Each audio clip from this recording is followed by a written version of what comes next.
రోజు ఎన్నికల్లో కాంగ్రెస్ పార్టీ ఇచ్చినటువంటి హామీల్లో భాగంగా 6 గ్యారెంటీలు మనందరికీ తెలుసు. అది 2 లక్షల రుణమాఫీ కానీ, 500 వడ్లకు బోనస్ కానీ, మహిళలకు ఉచిత బస్సు సౌకర్యం కానీ, 500కే గ్యాస్ సిలిండర్ కానీ, 10 లక్షల వరకు ఆరోగ్యశ్రీ కానీ, ఈ రకంగా రాష్ట్ర వ్యాప్తంగా ఇచ్చినటువంటి హామీలను అమలుపరచడంలో భాగంగా సంక్షేమ కార్యక్రమాలు ముందుకు పోతున్నాయి. ఇటువైపు పెద్ద ఎత్తున నిధులతో మౌలిక వసతి కల్పించడానికి ప్రయత్నం జరుగుతూ ఉంది. ఈరోజు 38 కోట్ల రూపాయల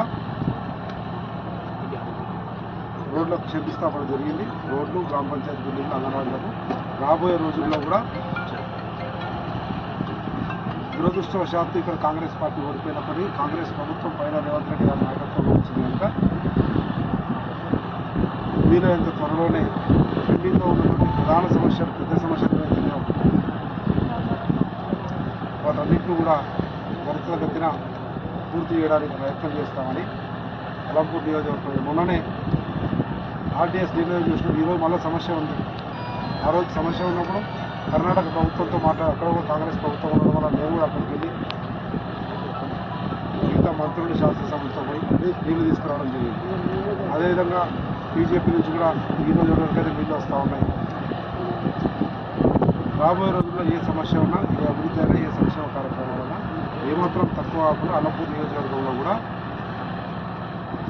రాష్ట్రం మొత్తంలో జరుగుతున్న కార్యక్రమాలు ఏమాత్రం తగ్గకుండా అలంపూర్ నియోజకవర్గంలో కూడా ముందు తీసుకోవడానికి ప్రయత్నం చేస్తామని తెలియజేస్తాము.